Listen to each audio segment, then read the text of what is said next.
जन माता भगिनी एवं आत्मीय स्वयंसेवक बंधु,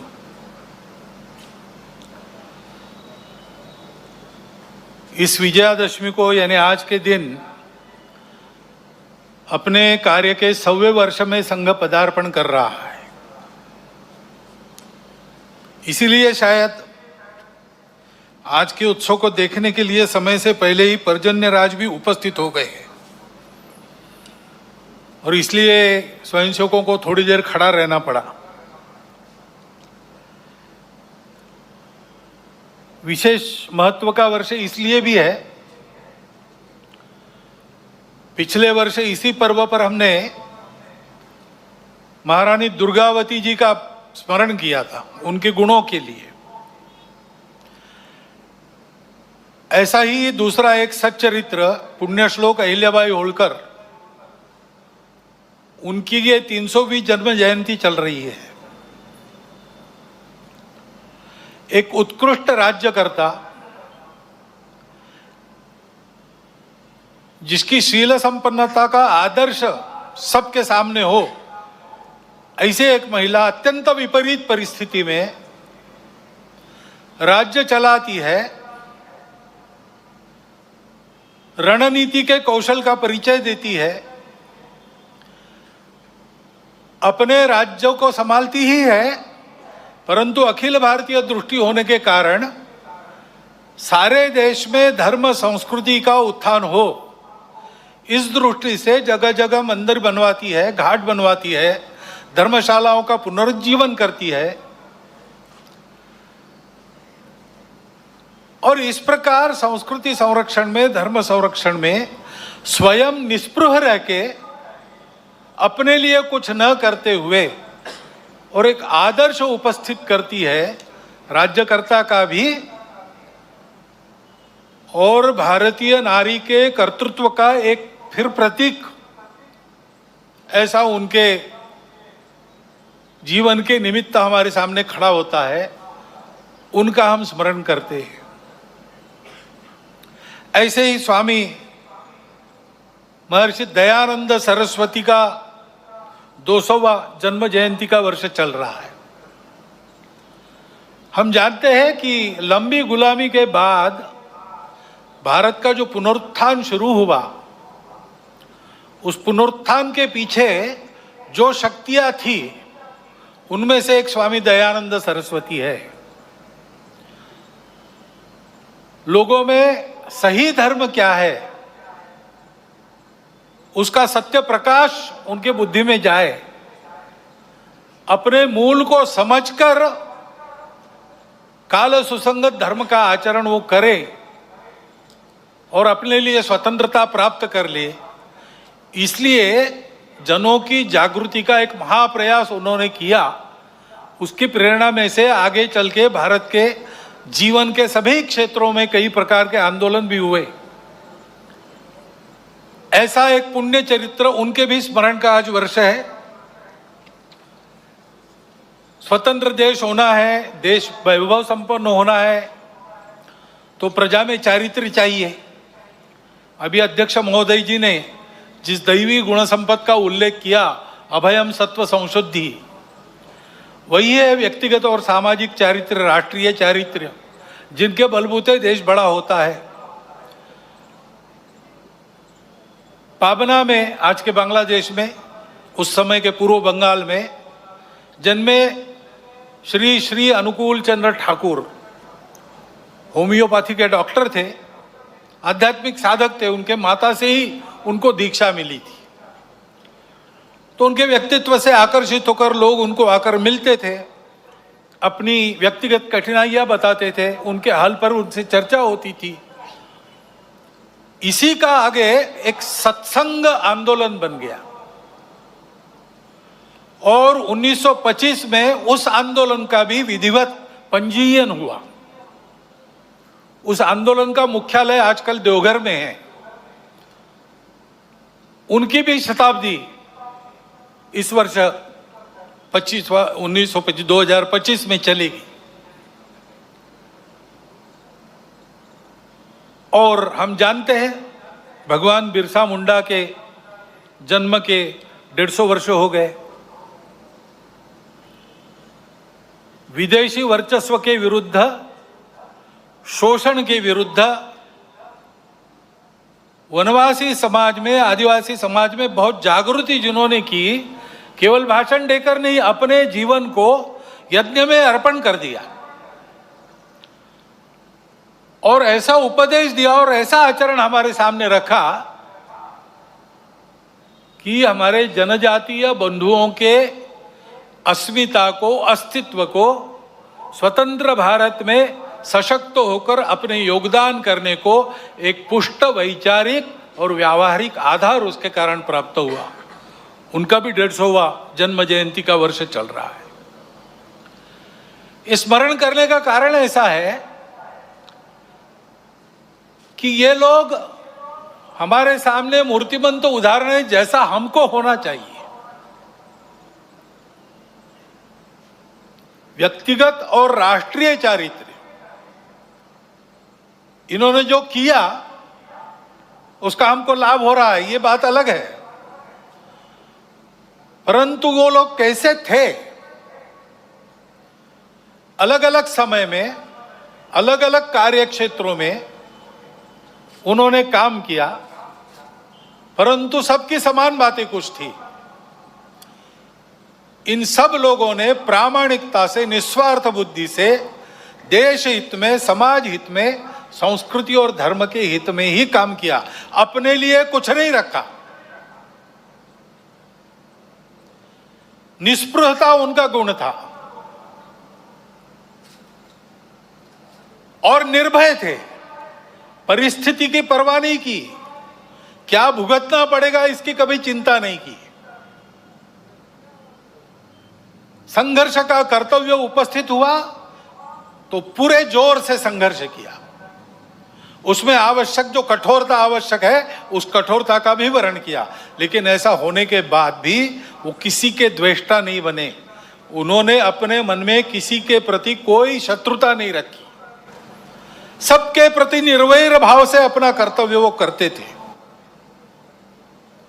और इसलिए उज्ज्वलशील संपन्न उनका यह जीवन सज्जनों के लिए आधार बना, दुर्जनों को उनके कर्तृत्व की धाक बनी। इस प्रकार के समाज में शक्ति जब खड़ी हो जाती है तब फिर समाज का उत्थान होता है, देश का उत्थान होता है, बाकी सब सहायक बनता है।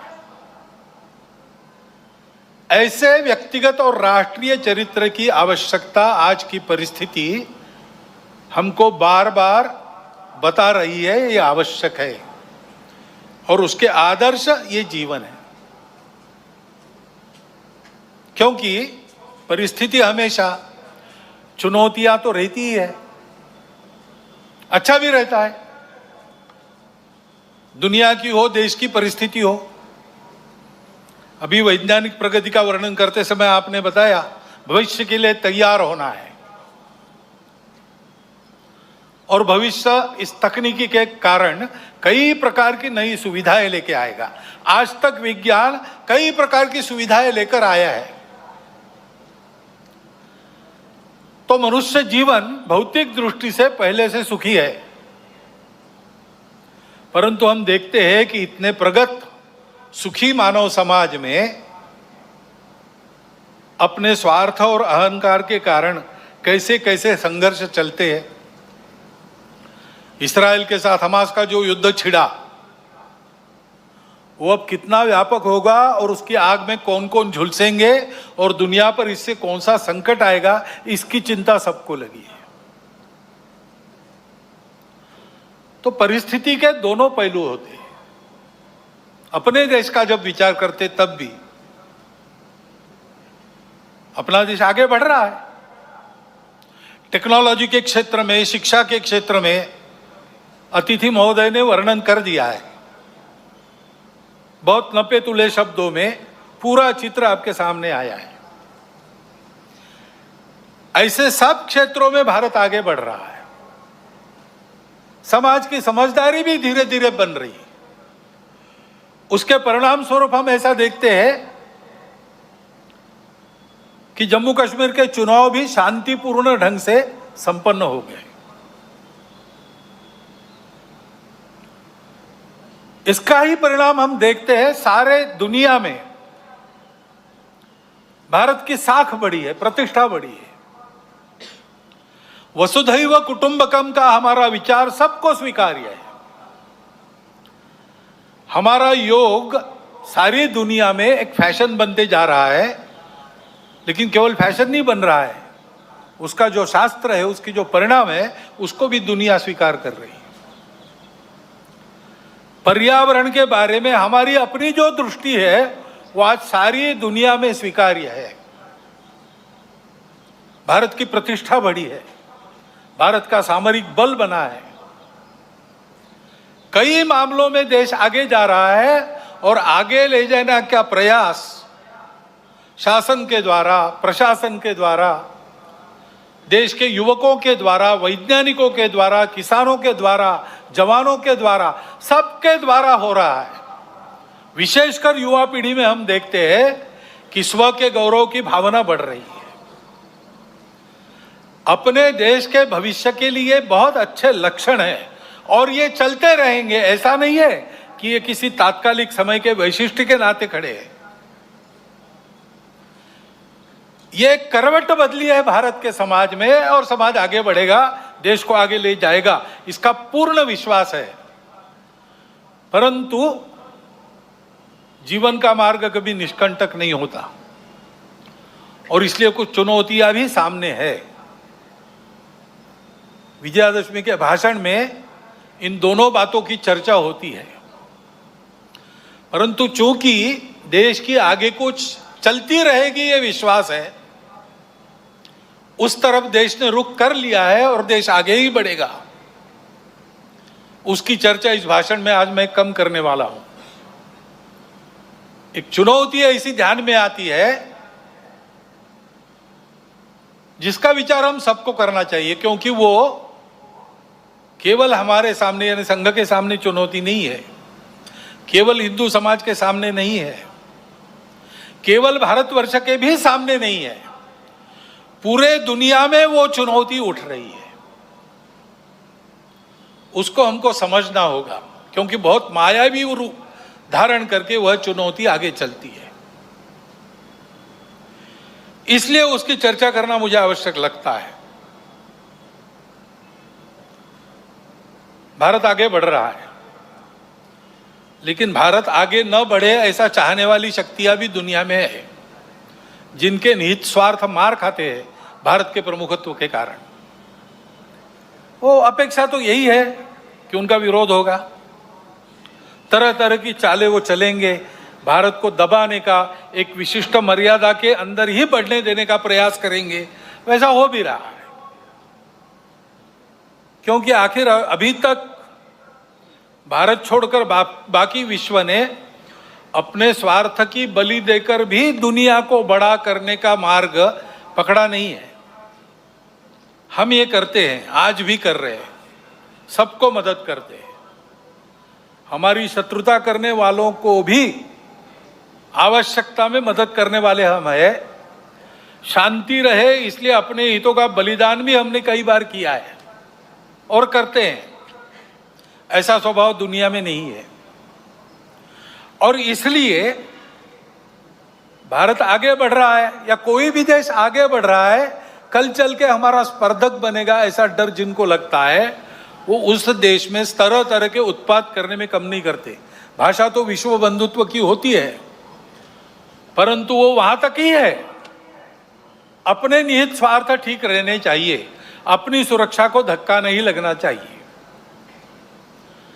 और इसलिए दूसरे देशों में कई प्रकार के उत्पाद खड़े करना, जनतांत्रिक तरीके से वहां कोई सरकार चुन के कारोबार कर रही, उसको नीचे लाना, ऐसा दुनिया में चलते रहता है।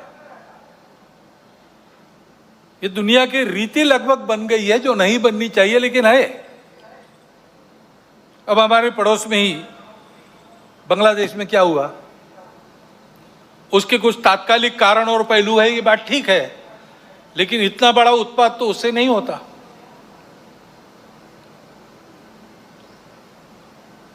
वो कारण उनकी चर्चा जिनका विषय है वो करें। परंतु दो बातें ध्यान में आती है। पहली बात है कि उस उत्पात के कारण वहां के हिंदू समाज पर जो अत्याचार बार बार होते हैं उस परंपरा को फिर से दोहराया गया।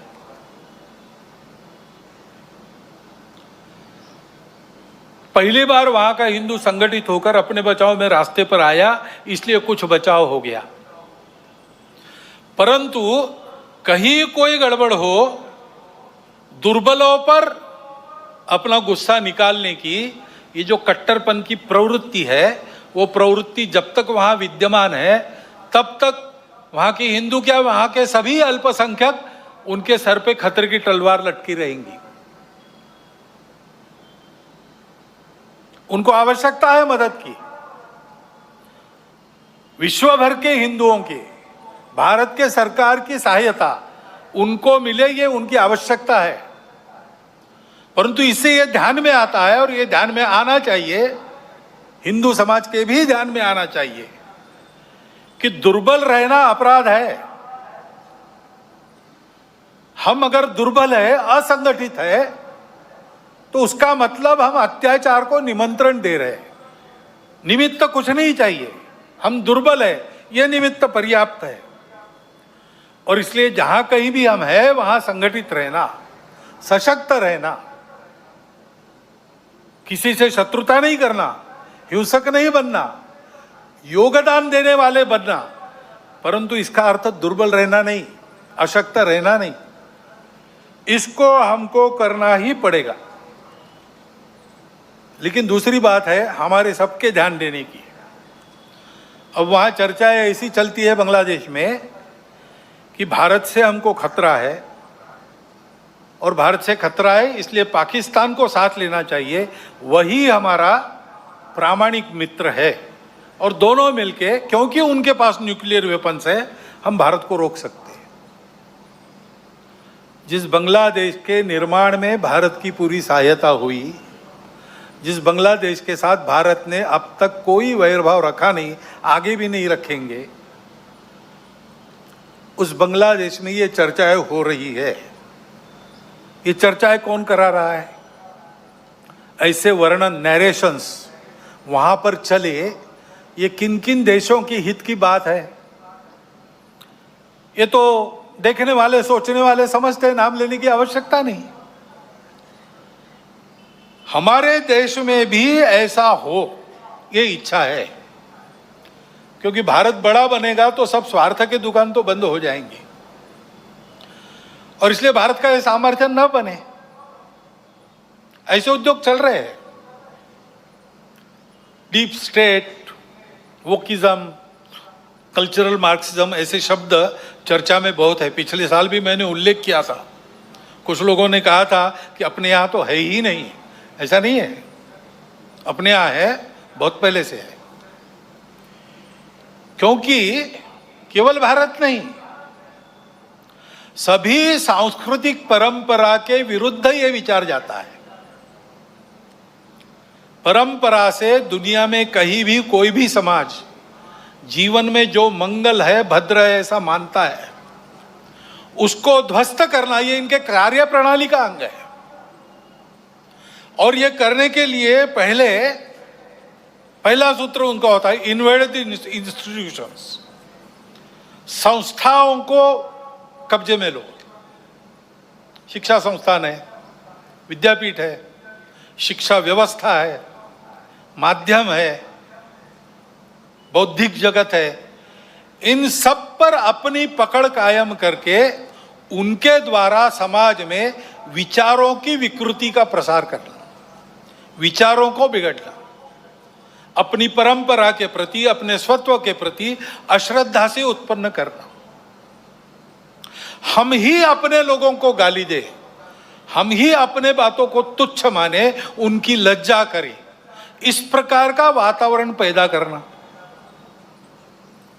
इतना बड़ा समाज है, उसकी कई विविधताएं हैं, उन विविधताओं को अलगाव में परिवर्तित करना नहीं है। वहां कोई जबरदस्ती विविधता आरोपित करके हम विविध है इसलिए हम अलग है, हम विविध है इसलिए हम एक नहीं है, हमारे स्वार्थ अलग है, ऐसा नरेशन देना। इतना बड़ा समाज है, छोटी मोटी समस्याएं सबकी रहती है, बड़ी समस्याएं भी रहती है। समाज की स्थिति में सब कुछ ठीक ही रहता है ऐसा नहीं, सुधारने का भी बहुत कुछ होता है, तो कई अन्याय चलते रहने वाले रहते हैं। इन सबको लेकर एक असंतोष उत्पन्न करना, संघर्ष उत्पन्न करना, टकराव की स्थिति उत्पन्न करना, लोगों को उग्र बनाना, व्यवस्था, कानून, सत्ता, प्रशासन, इन सब के प्रति अश्रद्धा, अनादर का व्यवहार सिखाना, इससे उस देश पर बाहर से वर्चस्व चलाना आसान होता है। पहले जैसा आपस में युद्ध करना अब आसान नहीं है। अब युद्ध इस प्रकार से होता है, इसको मंत्र विप्लव कहते हैं अपने परंपरा में। ऐसा मंत्र विप्लव चल रहा है,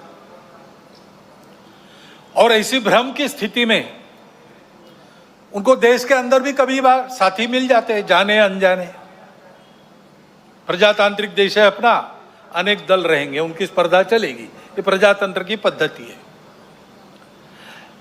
लेकिन समाज में ये अलगाव, टकराव, देश की एकता, एकात्मता, देश के वैभव संपन्न होने के प्रयास से बड़े बन गए, अथवा दलों के स्वार्थ समाज की सद्भावना और राष्ट्र की एकात्मता को गौण बनाकर चलाए गए, तो फिर किसी एक का पक्ष लेके उनके पीछे खड़ा रहना, खुद मैदान में नहीं आना। अल्टरनेट पॉलिटिक्स ऐसा कहते हैं, पर्यायी राजनीति। उसके आड़ में अपना ये एजेंडा और ये पद्धतियां चलाती है। और ये मैं कोई कॉन्स्पिरेसी थियरी नहीं बता रहा हूं, पुस्तकें निकल रही है पाश्चात्य देशों से वहां की परिस्थिति के बारे में। पाश्चात्य जगत के अनेक प्रगत देशों में इस मंत्र विप्लव के परिणाम स्वरूप जीवन की स्थिरता, शांति और मांगल्य संकट में पड़ा हुआ उनको अनुभव होता है, हमको भी दिखाई देता है। और भारत के चारों ओर, विशेषकर सीमावर्ती प्रांतों में, इस प्रकार के कारस्थानों के चलते क्या क्या हो रहा है हम देख सकते हैं। समय पर हमको जागना है। हमारा देश सांस्कृतिक एकात्मता के अधिष्ठान पर खड़ा है। अंडरलाइंड कल्चरल यूनिटी, ऐसा हमारे संविधान निर्माताओं ने भी अन्यत्र भाषणों में कहा है। और नैतिक विचारों का, अध्यात्म के सत्य का एक बलशाली अधिष्ठान हमारे समाज की स्थिरता को, आपस के संबंधों को, व्यक्तिगत और राष्ट्रीय व्यवहार को मिला है। इन आधारों को नष्ट करने के कुप्रयासों को समय के पूर्व हमको रोकना पड़ेगा। उसके लिए समाज को प्रयास करने पड़ेंगे। एक ऐसा राष्ट्रीय नैरेटिव चलाना पड़ेगा, उसके लिए योजना बनानी पड़ेगी।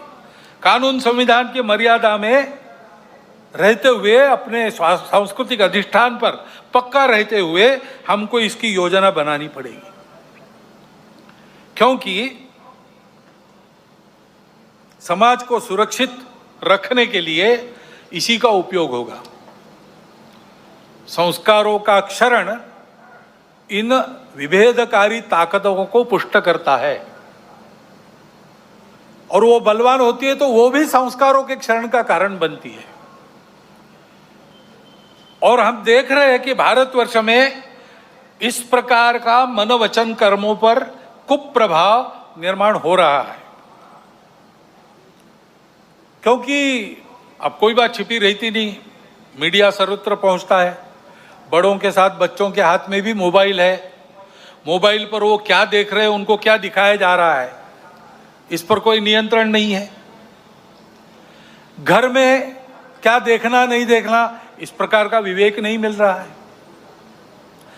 ऐसी स्थिति में घर परिवारों में ये नियंत्रण स्थापित करना और अपनी विधि व्यवस्था में भी इसके व्यवस्था के लिए, कोई इसके नियंत्रण के लिए कानून बनना, इसकी आवश्यकता है। क्योंकि इन संस्कार भ्रष्टता के कई प्रकार के कुपरिणाम है। ये विवेक न होने के कारण कई जगह नई पीढ़ी नशीली दवाओं की आदतों में खोखली होती चली जा रही है। कहीं पर दिखता है, कहीं पर नहीं दिखता है। कहीं कहीं पर ऐसा भी हो गया है कि कोई नशीली दवा जो नहीं लेता उसको पिछड़ा माना जाता है। इस प्रकार का वातावरण भी उत्पन्न हो रहा है। और हम देखते हैं कि हमारे देश की परंपरा क्या है, हमारा देश कैसा है। एक द्रौपदी के वस्त्र को हाथ लगा, महाभारत हो गया। एक सीता का हरण हो गया, रामायण हो गया। यहां पर कैसी घटनाएं घट रही है। अब कलकत्ता में जो हुआ आरजीकर अस्पताल में, लज्जाजनक घटना है, हम सबको कलंकित करने वाली घटना। और ये एक नहीं है,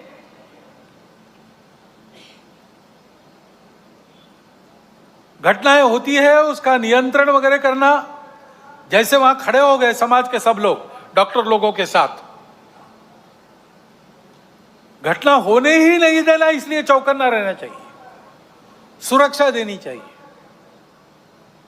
परंतु होने के बाद भी वहां जिस प्रकार से टालमटाल का प्रयास हुआ, अपराधियों को संरक्षण देने का प्रयास हुआ, ये जो अपसंस्कृति फैली है, उसके साथ अपराध और राजनीति का जो गठबंधन हो गया है, उसके ये परिणाम है।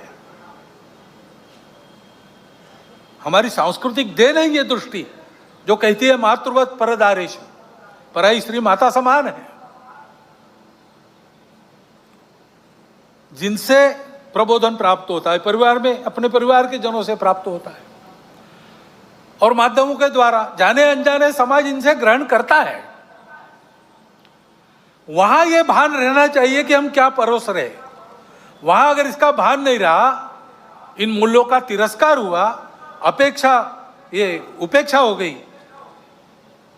तो फिर वो महंगा पड़ेगा।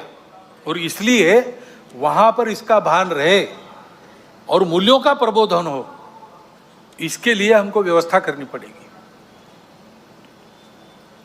ये जो परिस्थिति सारी चल रही है, उसमें हम देखते हैं कि सारे खतरे संस्कार भ्रष्टता के कारण और आपस में अलगाव की हवा बहती है, उसमें बह जाने के कारण देश में सर्वत्र, आप देखिए, सीमा से लगे पंजाब है, जम्मू कश्मीर है, लद्दाख है, समुद्री सीमा पर केरल है, तमिलनाडु है और बिहार से मणिपुर तक पूरा पूर्वांचल है, अस्वस्थ है। मूल कारण यही है। इन प्रदेशों में ये सारी परिस्थिति उपस्थित है। और फिर ये भी हम देखते हैं कि कट्टरपन को उकसाकर उपद्रव किए जाते हैं, ये भी परिस्थिति है। बहुत सारे असंतोष के कारण इतने बड़े समाज में हो सकते हैं। ट्रैफिक जाम हो गया तो वो भी असंतोष का कारण बनता है। असंतोष को व्यक्त करने के रास्ते भी हमारे संविधान ने बताए। प्रजातांत्रिक रीति से हमको जो अच्छा नहीं लगता उसका विरोध हम कर सकते हैं, करना भी चाहिए। अगर अपने को अच्छा नहीं लगता चुप रहो, ऐसा कोई नहीं कह सकता। परंतु उसकी एक पद्धति है, उसका पालन होना चाहिए। उसको ताक पर रखकर कानून संविधान को छोड़ते हुए कहीं किसी ने कुछ किया, पूरे समाज को जिम्मेवार मानकर ये जो उपद्रव होते हैं, इसको असंतोष के जगह गुंडागर्दी करना ज्यादा अच्छा है। ये गुंडागर्दी होती है और कहीं कहीं ये हो जाती है समाज के कट्टर स्वभाव के कारण, अथवा कहीं कहीं इसको कराया जाता है। कभी कभी समाज करता नहीं, उपद्रव करने वाले आके करके चले जाते हैं। पूज्य बाबा साहब आम्बेडकर साहब ने इसी के प्रति हमको सचेत किया था। संविधान समिति ने जब संविधान अर्पण किया, संसद में बाबा साहब के 2 भाषण हुए, उसमें एक में उन्होंने उल्लेख किया है इन बातों को। उन्होंने ग्रामर ऑफ अनार्की अराजकता का व्याकरण कहा है। अब ये इशारा हमको मिल चुका है, हम लेकिन ऐसा करते हैं। अभी गणेश उत्सव के पथराव विसर्जन के जुलूसों पर हुआ, क्यों हुआ? कोई कारण नहीं था। ऐसी बातों का नियंत्रण त्वरित करना प्रशासन का काम है। कहीं करते हैं, कहीं थोड़ी ढिलाई भी दिखती है, परंतु प्रशासन आते तक तो समाज को भुगतना पड़ता है। तो इसलिए समाज को तैयार रहना चाहिए, सावधान रहना चाहिए, तैयार रहना चाहिए। गुंडागर्दी नहीं चलने देनी है। गुंडागर्दी को किसी का सैंक्शन नहीं है, और गुंडागर्दी किसी की भी हो वो क्षम्य नहीं है। अपना और अपनों का प्राण और चीज वस्तु इसकी रक्षा करना ये अपना अधिकार है, मूलभूत अधिकार है। बातें प्रशासन को, पुलिस को करनी है, उनको ही करनी देनी चाहिए। उनके आते तक अपने प्राण को बचाना, अपनों के प्राणों को बचाना ये अपना अधिकार है। उसके लिए समाज को सजग रहना पड़ेगा। सजगता से होगा ही नहीं, हो गया तो सन्नद्ध भी रहना पड़ सकता है। भाई वर्णन सारा किसी को लड़ाने के लिए नहीं कर रहा हूं, डराने के लिए भी नहीं कर रहा हूं। ये परिस्थिति है, दूसरी भी है, अच्छी परिस्थिति भी है, अच्छी बातें भी हो रही। हमको इस परिस्थिति में से जाना है, और इसलिए क्योंकि हम सबकी इच्छा है अपना देश एकात्म हो, सारे झगड़े समाप्त हो, अपना देश बड़ा बने, सबकी इच्छा है, सबका कर्तव्य भी है। और इसलिए समाज की एक विशिष्ट प्रकार की स्थिति चाहिए, विशिष्ट दिशा में प्रयासों की आवश्यकता रहती है। समाज स्वयं जगता है, अपना पुरुषार्थ करता है, तब महापुरुष, संगठन, संस्थाएं, प्रशासन, शासन ये सब सहाय्य कार्य होते हैं। समाज की स्वस्थ स्थिति से सारे उपद्रव टल जाते हैं। जैसे इम्यूनिटी कम होने के बाद रोग आते हैं, स्वस्थ अवस्था शरीर की ढलती है, बीमारियां बाद में घेरती है, और बीमारियां भी स्वस्थता को नष्ट करती है। और इसलिए यह स्वस्थ अवस्था समाज की सशक्त अवस्था, यानी समाज की संगठित अवस्था है। समाज को सशक्त रहना चाहिए, संगठित रहना चाहिए, क्योंकि दुर्बलों की परवाह देव भी नहीं करते। अश्वम नैव गजम नैव व्याघ्रम नैव च बलि किसकी देनी यज्ञ में चर्चा हुई। कहते हैं क्या घोड़े की? नहीं, वो तो लात मारेगा। हाथी? नहीं, बहुत बड़ा है। शेर? नहीं बाबा, वो तो बिल्कुल नहीं। फिर किसको? तो बकरे को काटो, कुछ नहीं कर सकता। देवो दुर्बल घातका। और इसलिए इस स्वस्थता को, संगठित को उत्पन्न करने के लिए संपूर्ण समाज में कुछ विषय हम शताब्दी वर्ष के पश्चात ले जाएंगे। अभी 1.25 साल शुरू हुआ है, वो पूरा होगा 1925 में। उसके बाद साल भर शताब्दी वर्ष का कुछ चलेगा। उसके बाद समाज में हम विषय लेने जाने वाले हैं। समाज के स्वस्थ स्थिति की पहली शर्त है सामाजिक समरसता और सद्भावना। इसके बिना संगठन संभव नहीं। और इसलिए इन बातों को ले जाना है। लेकिन ये बात ले जानी है, कार्यक्रम ले जाने से नहीं होता। कुछ प्रतीकात्मक कार्यक्रम कर लिए तो समरसता सद्भावना नहीं आती है। व्यक्तिगत स्तर पर, पारिवारिक स्तर पर काम करना पड़ता है। समाज के सभी वर्गों में व्यक्तियों की और कुटुंबों की मित्रता होनी चाहिए। मैं जितने दायरे में घूमता हूं, फिर काम करता हूं, वहां के सब प्रकार के रहने वालों में मेरे मित्र होने चाहिए। मेरे परिवार के मित्र कुटुंब वहां सब प्रकार के रहने वालों में होने चाहिए। भाषा विविध है, पंथ संप्रदाय विविध है, खान पान रीति रिवाज सब अलग अलग होने के बाद भी ये कुटुंबों की और व्यक्तियों की मित्रता, यही समाज में समरसता लाती है। प्रबोधन करने के लिए बाकी सब काम आता है, आचरण करने के लिए ये प्रत्यक्ष मित्रता चाहिए। और जहां जहां लोगों को समझाना संभव है, अपनी इतनी साख है, वहां समझा के पर्व त्योहार सबके होने चाहिए।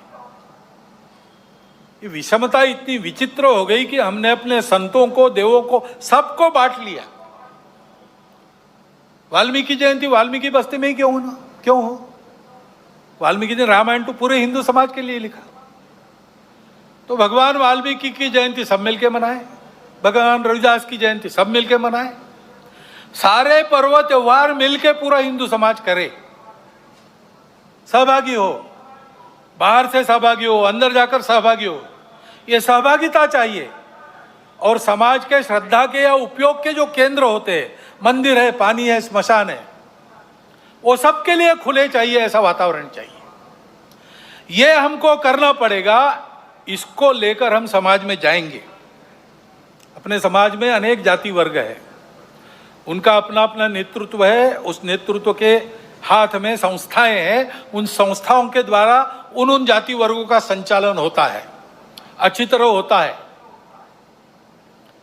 ये सब जाति वर्गों के जो मुखिया लोग हैं, वो अगर नीचे खंड स्तर तक, ब्लॉक स्तर पर एकत्रित आए और आपस में बताए कि अपने जाति के उत्थान के लिए उनको समय के हिसाब से ठीक प्रकार का प्रबोधन, क्या क्या खतरे हैं समाज जीवन में, उससे अपने आप को कैसे बचाना, इसके बारे में जानकारी, देश दुनिया में क्या चल रहा है इसकी जानकारी, ये हम अपने समाज में कैसे देते हैं, उनका जीवन अधिक उन्नत हो, अधिक संस्कार वाला हो, भौतिक दृष्टि से सुखी हो, क्या क्या कर रहे हैं आपस में शेयर करना, बताना, कल्पनाएं मिलती है अन्य लोगों को प्रयास करने के लिए।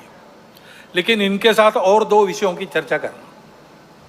अपने अपने जाति वर्ग के लिए हम ये सब कर रहे हैं, बहुत अच्छी बात है, परंतु हम सब मिलकर अपने उस खंड में समाज की कौन सी एक समस्या है जो हम उठाकर अपने बलबूते उसको ठीक कर सकते। पूरे समाज की कोई समस्या, हर 2 महीने बैठते तो 2 महीने में एक कोई समस्या उठाकर उसको ठीक करना, सबने मिलकर तय करना, इसको हम हाथ लगाएंगे, इसको हम ठीक करेंगे।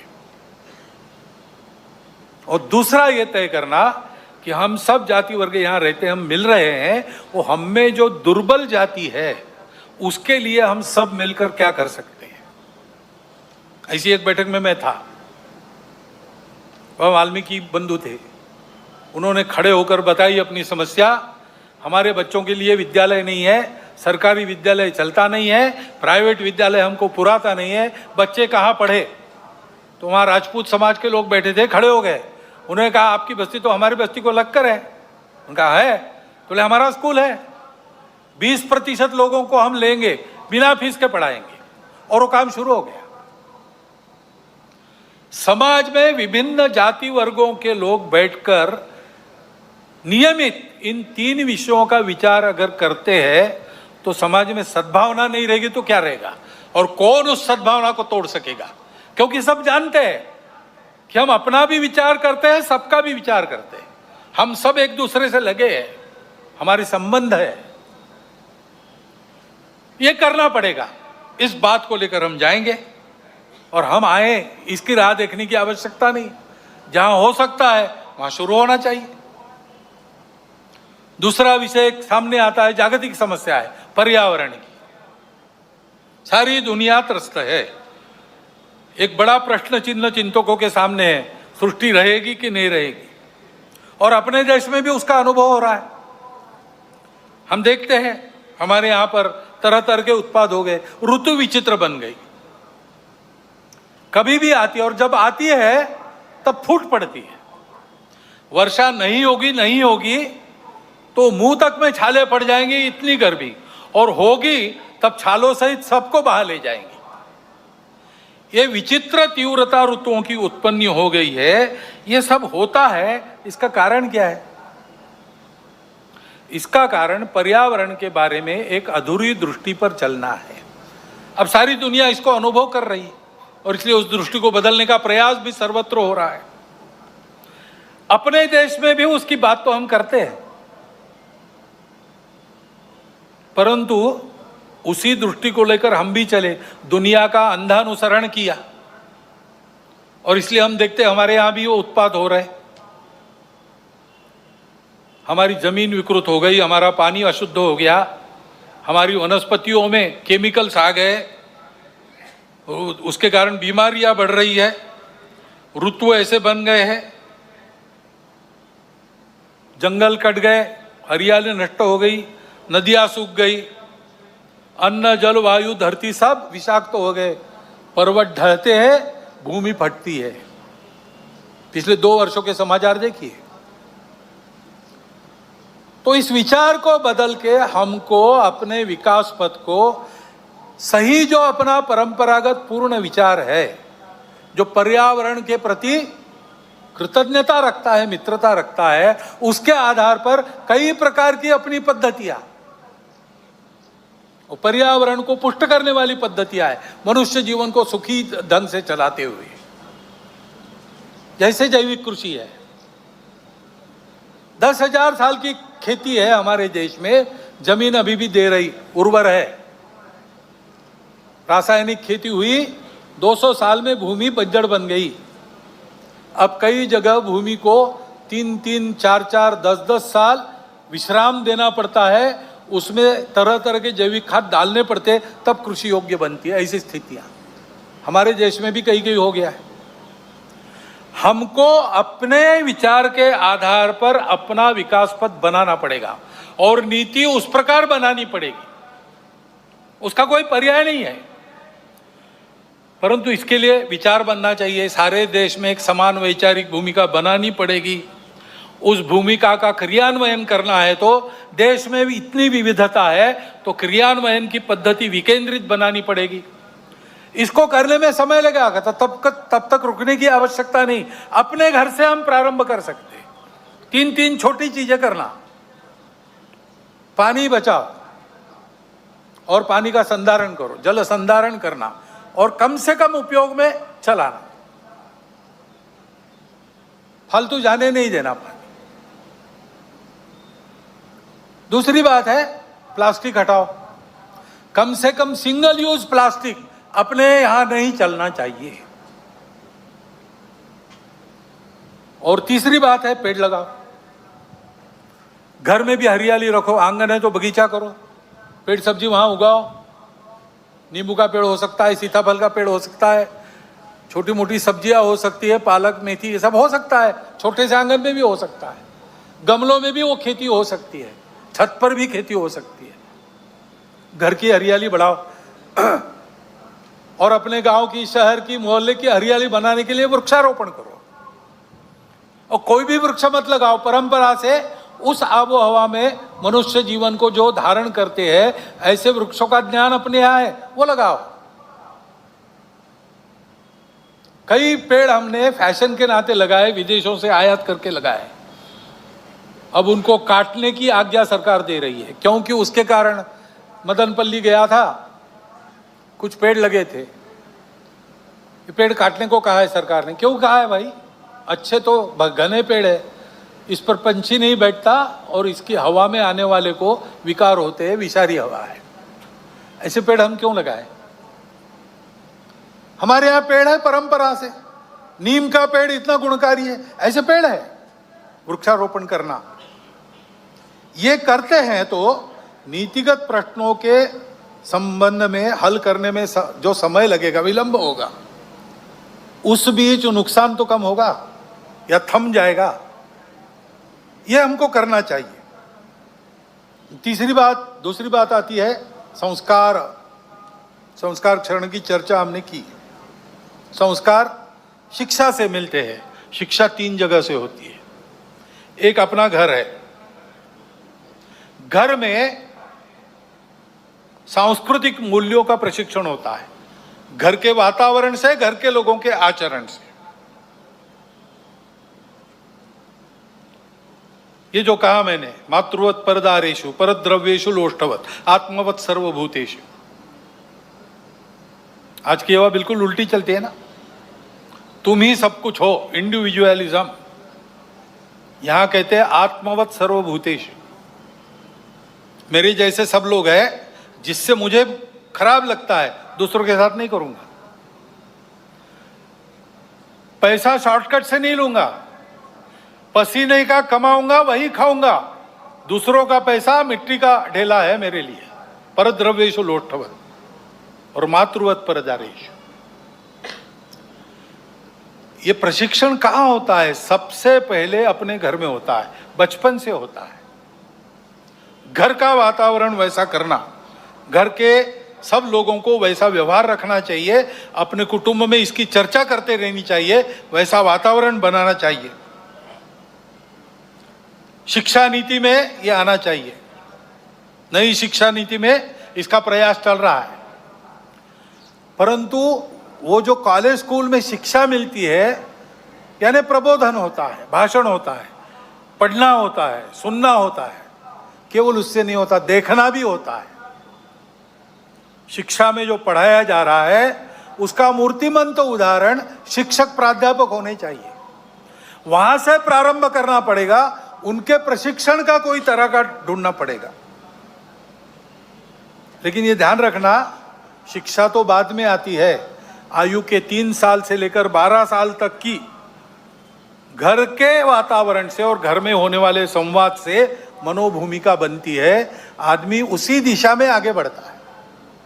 इसलिए घर और ऐसे शिक्षा संस्थान, उसके साथ साथ सामाजिक वातावरण, समाज में जिनको देखकर लोग चलते हैं, यद्यदाचरति श्रेष्ठ तत्तदेवेतरो जना महाजनो येन गतस्स पंथा, कई उक्तियां हैं।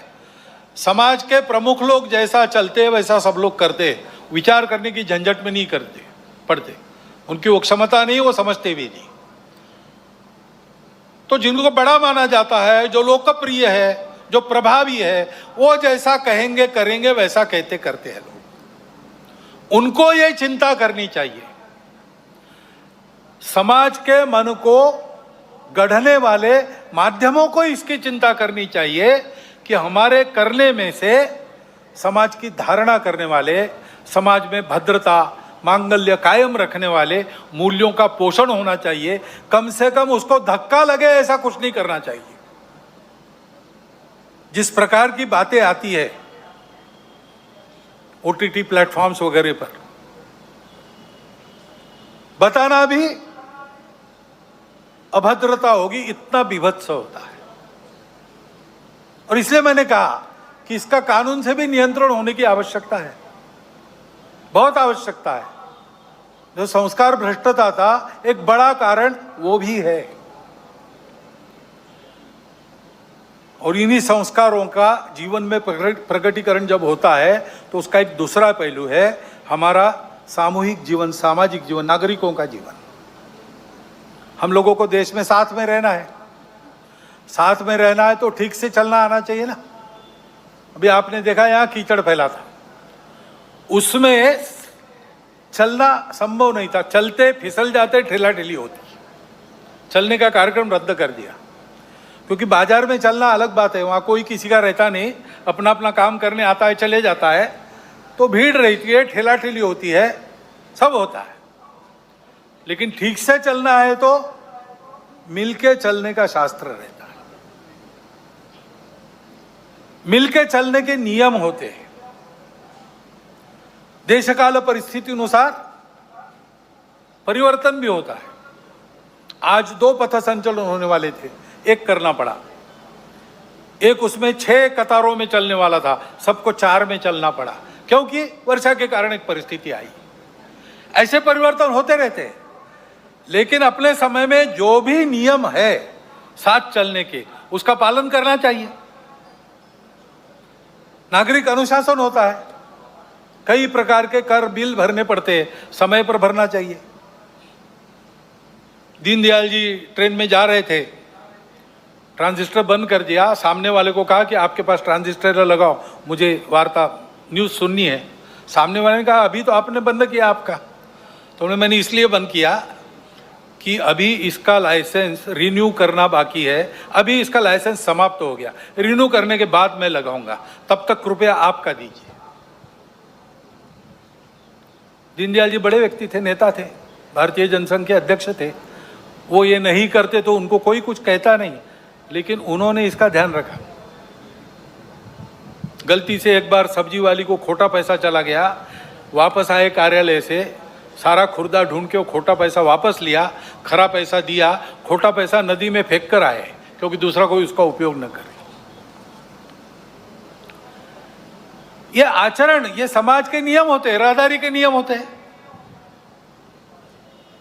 कैसे चलना, कितना स्पीड, लाल बत्ती, हेलमेट, सारी बातें। इन सबका ठीक से पालन होना चाहिए, श्रद्धापूर्वक पालन होना चाहिए, अक्षरशः और भाव ध्यान में रखकर भी। और ऐसे ही अपने पूरे देश को एक चलने का अपना अनुशासन है, अपना संविधान। वो संविधान हम सब लोगों ने अपने लिए धारण किया है। संविधान की प्रस्तावना में पहला वाक्य है, हम भारत के लोग अपने आप को इस संविधान को अर्पण करते हैं। इस भाव के ध्यान में रखना। वो संविधान अपने देश के चलने का अनुशासन है, उस अनुशासन का भी पालन होना चाहिए। और इसलिए उस संविधान के 4 प्रकरण विशेष महत्वपूर्ण है। सबको उसका प्रबोधन मिलना चाहिए, सब में उसकी चर्चा होनी चाहिए। एक तो संविधान की प्रस्तावना है, दूसरा संविधान में मार्गदर्शक तत्व है, संविधान में मूलभूत कर्तव्य है और संविधान में मूलभूत अधिकार है। सामान्य लोगों को भी इसकी जानकारी मिलनी चाहिए, उसके प्रबोधन की व्यवस्था होनी चाहिए। घर में से, स्वभाव में से हमको मिलजुल कर चलने की कला मिलती है, वो मिलनी चाहिए।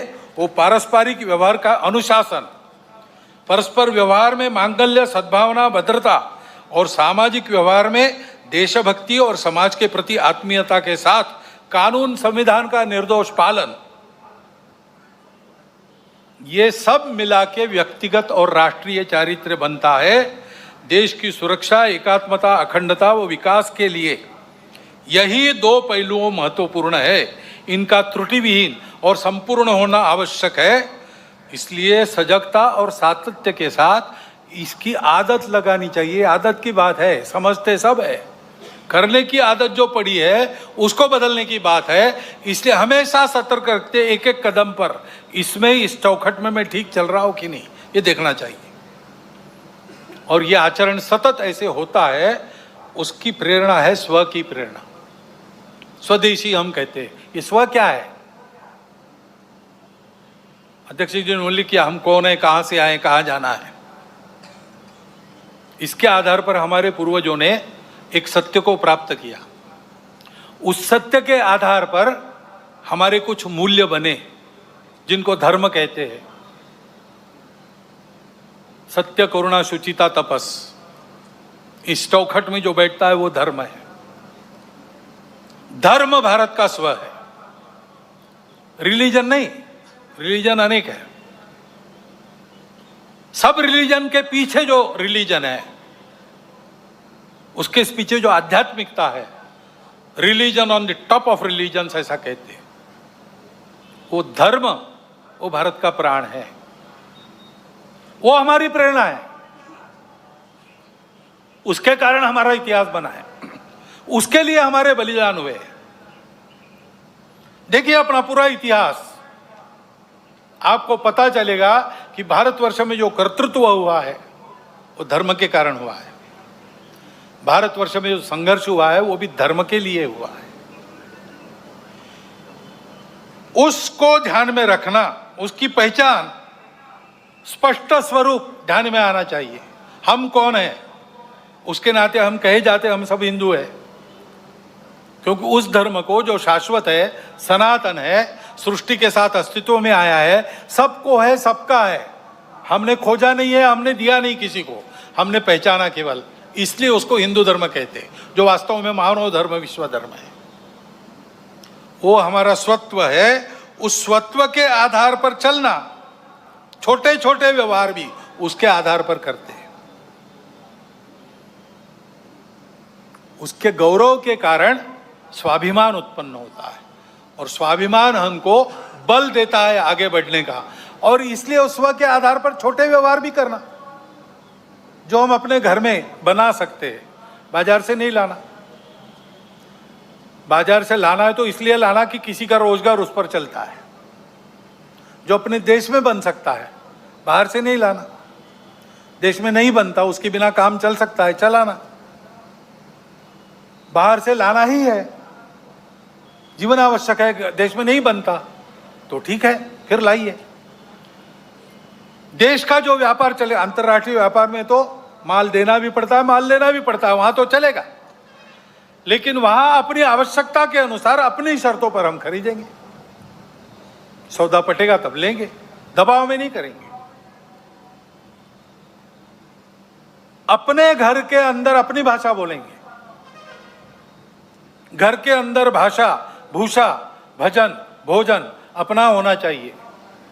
भ्रमण करने के लिए जाते, सारी दुनिया में जाइए, कोई बात नहीं, अपने देश के भी स्थान देखिए, प्रेरक स्थान है और अपने देशवासियों की स्थिति बताने वाले स्थान है।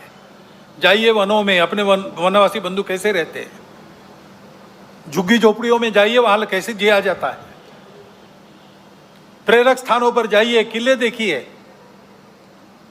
चित्तौड़ का गढ़ देखिए, रायगढ़ देखिए, ये भी जाने के स्थान है। भ्रमण वैसा होना चाहिए और अपना भवन भी वैसा होना चाहिए। ये स्वदेशी का व्यवहार है, उसको आग्रह पूर्वक करना। ये 5 बातें लेके स्वयंसेवक समाज में जाने का विचार कर रहे हैं। समरसता, सद्भावना, पर्यावरण, कुटुंब प्रबोधन, स्वदेशी और नागरिक अनुशासन। और एक बात है जिसको हम सब ने ध्यान में रखने की आवश्यकता है, मन वचन कर्म का विवेक चाहिए। राष्ट्रीय चारित्र का वो एक महत्वपूर्ण पहलू है। अपना देश विविध प्रकार का है और विविध स्थितियों में लोग हैं, इसलिए कोई एक बात देश में होती है वो सबके लिए अच्छी लगेगी इसकी गारंटी नहीं है। कोई कानून बनता है वो सबको जचेगा, नहीं बता सकते, सबको खुश नहीं कर सकता कानून। तो हमेशा कुछ न कुछ तकरार रहेगी, शिकायत रहेगी। विविधताएं हैं, ये विविधताएं अलगाव नहीं है, विशिष्टता है। सृष्टि विविध है, सृष्टि की विशिष्टता है, हमारे देश में भी है। ऐसी बातों को लेकर आपस में लड़ पड़ना ठीक नहीं है। हम संवेदनशील रहते हैं इन सब बातों के प्रति, ठीक भी है, लेकिन उस संवेदनशीलता को प्रकट करने का मार्ग संयम का होता है, असंयम का नहीं होता। कानून और व्यवस्था को धता बताकर अवैध या हिंसात्मक मार्ग से उपद्रव खड़े करना, किसी ने किया पूरे वर्ग को जिम्मेवार मानना, ये गलत है, किसी के लिए ये विहित भी नहीं है। सहिष्णुता, सद्भावना भारत की परंपरा है। असहिष्णुता और दुर्भावना भारत विरोधी और मानव विरोधी दुर्गुण है। इसलिए क्षोभ कितना भी हो, असंयम से बचना चाहिए। मन, वाणी और कृति से किसी की श्रद्धा का, श्रद्धास्पद स्थान का, महापुरुष का, ग्रंथों का, अवतारों का, संतों का अपमान न हो, इसका ध्यान स्वयं के व्यवहार में रखना चाहिए। और अन्य किसी से ऐसा हो गया तो भी स्वयं पर नियंत्रण रखकर ही चलना चाहिए। असंयम के बदले असंयम से संयम निर्माण नहीं होता, बैर से बैर की शांति होती नहीं। संयत व्यवहार करना सीखे, क्योंकि सब बातों के परे, सब बातों के ऊपर महत्व समाज की एकात्मता, सद्भाव और सद्व्यवहार का है। यह किसी भी काल में, किसी भी राष्ट्र के लिए परम सत्य है तथा मनुष्यों के सुखी अस्तित्व तथा सहजीवन का एकमात्र उपाय है। और ऐसे चलना है तो शक्ति चाहिए, क्योंकि दुर्बल धर्म का वहन नहीं कर सकते। नायम आत्मा बलहीने न लभ्या, अध्यात्म भी साधना बलहीनों को नहीं पटती। ये सारा करना है तो दुनिया में तरह तरह की परिस्थिति है, सशक्त समाज इसको कर सकता है। जो नहीं करते वो अपने आप को कितना भी बलवान बताते होंगे, कुछ दुर्बलता उनके अंदर छिपी है।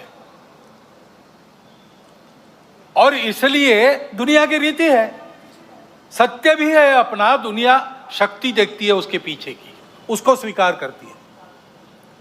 बलहीनों को नहीं पूछता, बलवानों को विश्व पूजता। जब भारतवर्ष गिनने लायक बल नहीं रखता था तो हमारे कितने अपमान होते थे, हमारे लोगों को कैसे निकाला जाता था। अब भारतवर्ष की शक्ति बढ़ गई है तो मान भी बढ़ गया है, भारतवर्ष के नागरिकों की प्रतिष्ठा भी बढ़ गई है।